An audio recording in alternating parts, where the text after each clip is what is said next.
Next comes your definition of the term natural. And quoting you, natural is, quote, the material world, especially as surrounding humankind, as existing independently of human activities, also the natural world as it exists without human beings or civilization. Never mind that it sounds like something Miss Teen USA from South Carolina says. It's curious that your so-called secular case against homosexuality, your definition of natural, is a textbook example of how, say, an ancient desert nomad would view the world. But it's not the definition of natural as used by any biologist I'm aware of. Your definition belongs more to the Catechism of the Catholic Church than in any secular debate.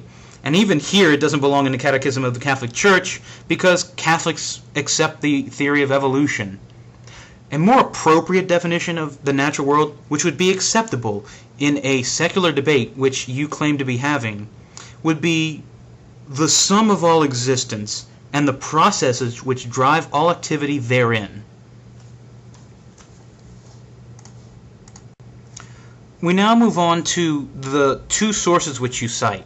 Now it's clear from the comments from both the comment section of your video and my video, as well as SM Pundit's video, that you and your subscribers believe that you have more than two sources, but I'm going to address the only two sources you cite, which are biological exuberance and an article including your example of gay beetles from National Geographic. Both of them are instances of quote mining. First, let's talk about your quote mine from Biological Exuberance, a scientifically based book describing and discussing the observations of homosexual behavior in other animals. The quote you use, or the passage you use, is what is known professionally as a qualifier. It honestly admits that human observations might be wrong and explains why they might be wrong in relation to the subject being discussed. It is part of the scientific value of intellectual honesty. They may be proven wrong in the future, but for the time being, the observations made in this book are the scientific understanding. He has put in these qualifiers because he is humble and he knows that perhaps future science will prove him wrong. But for the time being, it is yet to do so. You have yet to do so. And to your discredit, to your character, you have been intellectually dishonest and twisted the entire passage to support the opposite case from that which was made in the book you quoted from.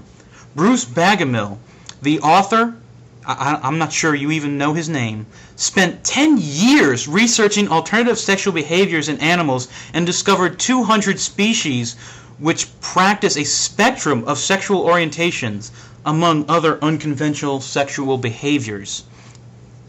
But I bet you didn't know that because you were provided this quote mine by some creationist website, because it's clear you didn't read the book yourself. Now, for your second source, it seems you did read it, because you yourself admit to your own quote mining. In your second source from the National Geographic article, you said that you read through it and you came across this one passage which, in your opinion, seemed to contradict everything else that was being said in the article. Again, the source you cite from does not agree with your assessment, with your case, with your side of the debate. Krazie316, you and your subscribers have been so proud of your so-called sources that you cited, and you have plastered this arrogance on the comment section of your video, my video response, and SM Pundit's video response. You cannot claim to have cited any sources if all of them disagree with your position. In order to cite sources in support of your argument, one expects at least one of them to actually agree with the case you're trying to make.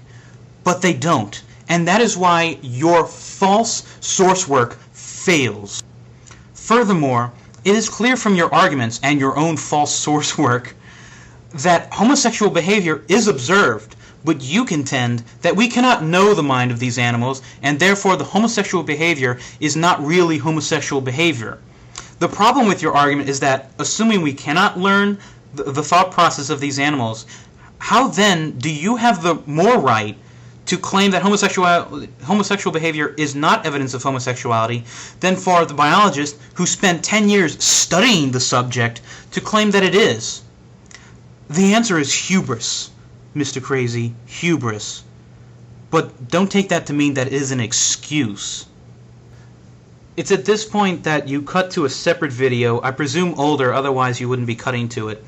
And you begin in this video, you claim that you have already closed the case on biological aspects of homosexuality. Again, Mr. Krazie, hubris. Out of some sense of something which you fail to explain, it's turning into a habit for you, be it hatred, anger, or endless generosity towards us unstable creatures, you decide through your endless wonderfulness to reopen the case for us. Thank you, Mr. Krazie, thank you. You then present a case that animals are lower beings than humans by claiming that they don't have our level of cognizance and have no morals. To make the case that animals have no morals, you blanketly claim that they eat their young, kill their pack leader to take his place, and commit rape and murder. Now, I don't know what kind of bubble you're living in, but all of these activities can be found in human behavior. Now, eating their own young is rare, but it has happened in certain cultures. If you turned on the local news, you would discover that rape and murder happens every day. Now, we have a justice system to punish the offenders, but moral hegemony is not inherent in all humans, especially your brand of moral hegemony, which we would expect if we were indeed created by God in the image of God. Most laughable is your claim that humans don't kill the proverbial pack leader and take his place, but this is one of the most common historical events which are life-changing almost every time it happens. Ever heard of the Roman emperors? Or the palace intrigue of ancient China? Read a book, Mr. Krazie, other than the Bible. Read a book. Next, you blanketly claim that animals do not feel love, and even if they do, especially not at the level that humans do.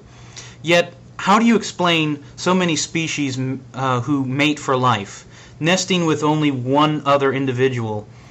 Now, this is a behavior that we see in humans as well, and in some cases animals surpass humans. Among mammals, only 3% of mammalian species practice complete monogamy, and humans are not part of that 3%. You go on to say that love is something that is more than just sexual with humans, that it extends to our other family members and friends in a non-sexual way. So what I would like you to remind me of is why you oppose homosexual marriage. Why are you against it? Now, I'm not going to go in depth against this point right now because I'm going to go ahead and leave this point for your eventual video on law if you decide to do so.